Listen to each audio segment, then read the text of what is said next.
దాదాపు 8 నెలల తర్వాత మీడియా ముందుకు రాబోతున్నారు మాజీ సీఎం బీఆర్ఎస్ అధినేత కేసీఆర్. ఇప్పటికే తెలంగాణ భవన్లో కీలక సమావేశం నిర్వహించిన కేసీఆర్ పార్టీ నేతలకు, ప్రజా ప్రతినిధులకు దిశానిర్దేశం చేశారు. అయితే తాజాగా నిర్వహించే మీడియా సమావేశంలో కేసీఆర్ ఏం మాట్లాడబోతున్నారు అనేది చర్చనీయాంశంగా మారింది.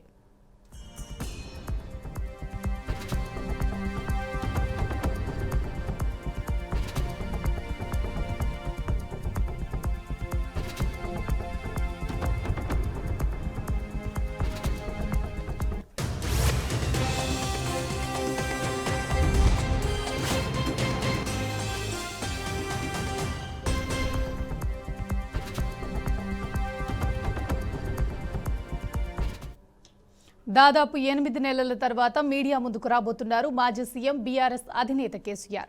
ఇప్పటికే తెలంగాణ భవన్లో కీలక సమావేశం నిర్వహించిన కేసీఆర్ పార్టీ నేతలకు, ప్రజా ప్రతినిధులకు దిశానిర్దేశం చేశారు. అయితే తాజాగా నిర్వహించే మీడియా సమావేశంలో కేసీఆర్ అసలు ఏం మాట్లాడబోతున్నారు అనేది చర్చనీయాంశంగా మారింది. ఇదే అంశానికి సంబంధించి పూర్తి సమాచారాన్ని మా మేనేజింగ్ ఎడిటర్ చిదంబర్ రెడ్డి అందిస్తారు. చెప్పండి చిదంబర్, మీ దగ్గర ఉన్న అప్డేట్స్ ఏంటి? ఓవరాల్ గా చూస్తే మాత్రం కేసీఆర్ అంటే స్థానిక సంస్థల ఎన్నికలు చాలా కీలకంగా మారుతాయి తెలంగాణలో, ప్రతి ఒక్కరు అనుకున్నారు. అంతేకాకుండా తెలంగాణ రాష్ట్రం ఏర్పడిన తర్వాత 2 పర్యాయాల అధికారంలో ఉండి ఈసారి ప్రతిపక్ష పార్టీ హోదాతో ఈ ఎన్నికలు అన్నది బీఆర్ఎస్ ముందుకెళ్ళడం మనం చూసాము. రిజల్ట్స్ అనుకున్న దానికన్నా చాలా బాగా వచ్చాయన్నది చాలా మంది ఇప్పటికే విశ్లేషిస్తున్న నేపథ్యంలో కేసీఆర్ మరొకసారి వాళ్ళ పార్టీకి సంబంధించిన అందరూ ఎమ్మెల్యేలు, మాజీ ఎమ్మెల్యేలు, ఎంపీలు, మాజీ ఎంపీలతో పాటు కీలకమైన నేతలందరినీ కలుసుకొని స్థానిక సంస్థల ఎన్నికలు కానివ్వండి, 2 సంవత్సరాలు పాలన పూర్తయిన నేపథ్యంలో ఈ 2 సంవత్సరాల్లో కాంగ్రెస్ పార్టీ పాలన ఎలా ఉంది, ప్రజల ఎక్స్పెక్టేషన్స్ ఎలా ఉన్నాయి, వాటిని రీచ్ అవడంలో కాంగ్రెస్ పార్టీ ఎలా ఫెయిల్ అయిందన్న విషయానికి సంబంధించిన డిస్కషన్ చేశారు. అంతేకాకుండా తనదైన శైలిలో తను స్పందించేందుకు మరి కాసేపట్లో మీడియా మనకు వచ్చే అవకాశం కనిపిస్తుంది.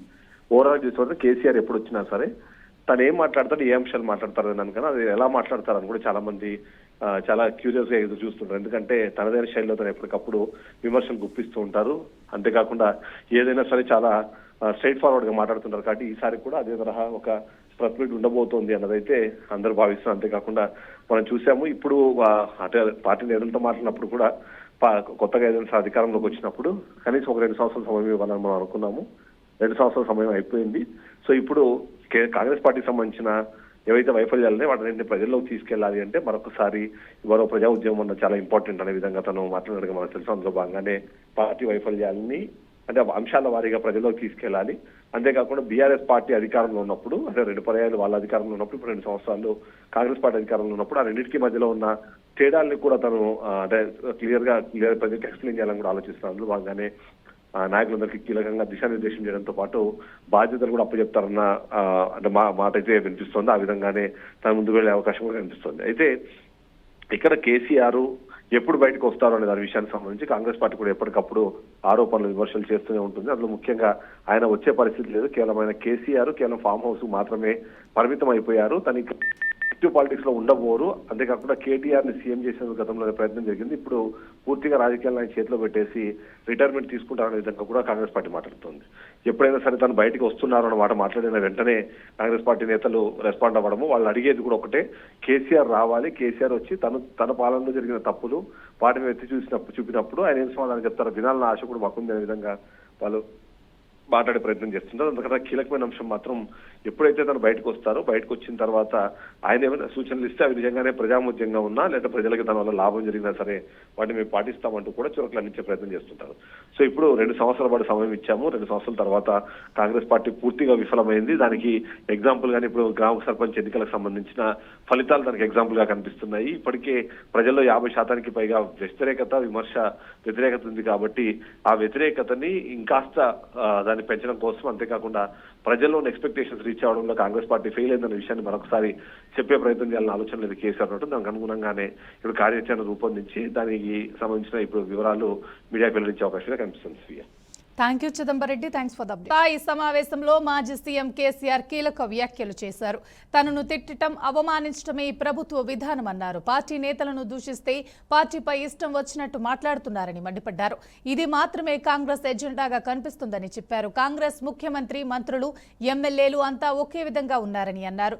పంచాయతీ ఎన్నికల్లో గెలిచిన అభ్యర్థులకు శుభాకాంక్షలు తెలిపారు. పార్టీ గుర్తుపై జరిగే ఎన్నికలు అయితే బీఆర్ఎస్ పార్టీ సత్తా తెలిసిందన్నారు. ఈ ఎన్నికల ఫలితాలతో ప్రభుత్వంపై ఉన్న వ్యతిరేకత తెలిసిందన్నారు.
బీఆర్ఎస్ విస్తృత స్థాయి సమావేశంలో మాజీ సీఎం కేసీఆర్ కీలక వ్యాఖ్యలు చేశారు. తనను తిట్టడం, అవమానించడమే ఈ ప్రభుత్వ విధానమని అన్నారు. పార్టీ నేతలను దూషిస్తూ పార్టీపై ఇష్టం వచ్చినట్టు మాట్లాడుతున్నారని మండిపడ్డారు. ఇది మాత్రమే కాంగ్రెస్ ఎజెండాగా కనిపిస్తుందని చెప్పారు. కాంగ్రెస్ ముఖ్యమంత్రి, మంత్రులు, ఎమ్మెల్యేలు అంతా ఒకే విధంగా ఉన్నారని అన్నారు. పంచాయతీ ఎన్నికల్లో గెలిచిన అభ్యర్థులకు శుభాకాంక్షలు తెలిపారు. పార్టీ గుర్తుపై జరిగే ఎన్నికలు అయితే బీఆర్ఎస్ పార్టీ సత్తా తెలిసేదన్నారు. ఈ ఎన్నికల ఫలితాలతో ప్రభుత్వంపై ఉన్న వ్యతిరేకత తెలిసిందన్నారు. గర్వంతో ఎగిరే కాంగ్రెస్ ఎమ్మెల్యేలకు జనం బుద్ధి చెప్పారన్నారు. తమ హయాంలో ఎప్పుడూ గర్వంతో వ్యవహరించలేదని అన్నారు. రాష్ట్రంలో ప్రజల ఆస్తి విలువ పూర్తిగా తగ్గిందని చెప్పారు. పార్టీ మారిన ఎమ్మెల్యేలపై స్పీకర్ తీసుకున్న నిర్ణయంపై మళ్లీ న్యాయస్థానాలకు వెళ్తామని అన్నారు. ప్రజల్లోకి వెళదామని, కాంగ్రెస్ ప్రభుత్వం చేస్తున్న అన్యాయాలు, అక్రమాల గురించి ప్రజలకు వివరిస్తామని వ్యాఖ్యానించారు. ప్రభుత్వంపై ఇంత వ్యతిరేకత ఉన్నా ప్రభుత్వం తీరు మారటం లేదన్నారు. ప్రతిపక్షంగా 2 ఏళ్లు సమయం ఇచ్చామని, ప్రజల పక్షాన గట్టిగా కొట్లాడాల్సిన సమయం ఆసన్నమైందని అన్నారు. సమావేశంలో మాజీ మంత్రులు, ఎమ్మెల్యేలు, కీలక నేతలు పాల్గొన్నారు. ఇదే అంశానికి సంబంధించి పూర్తి సమాచారాన్ని మా ప్రతినిధి రామకృష్ణ అందిస్తారు. చెప్పండి రామకృష్ణ, మీ దగ్గరున్న అప్డేట్స్ ఏంటి? కాంగ్రెస్ ప్రభుత్వంపై బీఆర్ఎస్ అధినేత మాజీ సీఎం కేసీఆర్ కీలక వ్యాఖ్యలు చేశారు. తెలంగాణ భవన్ వేదికగా నేతలతో సమావేశమయ్యారు. ఈ సందర్భంగా మాట్లాడుతూ పెండింగ్ ప్రాజెక్టులు ఎందుకు పూర్తి చేయడం లేదు అని కాంగ్రెస్ పార్టీని నిలదీశారు. మెయిన్ గా మహబూబ్ నగర్, నల్గొండ జిల్లాలకు బీఆర్ఎస్ హయాంలో నీళ్లు వచ్చాయని, 90% పూర్తయిన పాలమూరు, రంగారెడ్డి ప్రాజెక్టులు 2 ఏళ్లుగా ఎందుకు పూర్తి చేయటం లేదని మండిపడ్డారు. దీనిపై ప్రజాక్షేత్రంలో నిలదీస్తామని పార్టీ శ్రేణులకు సూచించారు. చెక్ డ్యాంలను బాంబు పెట్టి పేలుస్తారా అని ఆగ్రహం వ్యక్తం చేసిన పరిస్థితి ఉంది.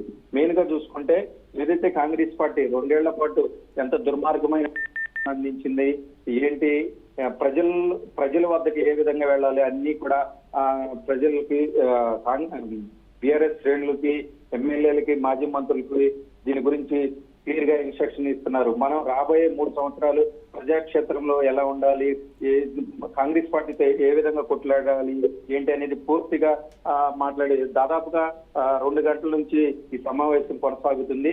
మరికొద్ది సేపట్లోనే ప్రెస్ మీట్ పెట్టి మొత్తం పూర్తిగా ఈ 2 ఏళ్ల పాటు ఏం చేశారు కాంగ్రెస్ పార్టీ, మనం ఏం చేయబోతున్నాం అనేది కూడా వివరించే అవకాశం ఉంది. మొత్తంగా చూసుకున్నట్లయితే కాంగ్రెస్ పార్టీని బీఆర్ఎస్ భవన్ కేసీఆర్ రావటం కొంత కదలికి వచ్చిందని కూడా చెప్పవచ్చు. దీని నేపథ్యంలో దీన్ని బేస్ చేసుకుని కేసీఆర్ ఈ రోజు ఏం మాట్లాడతారని రేపు కాంగ్రెస్ పార్టీ మంత్రివర్గం కూడా సమావేశం అవబోతుంది.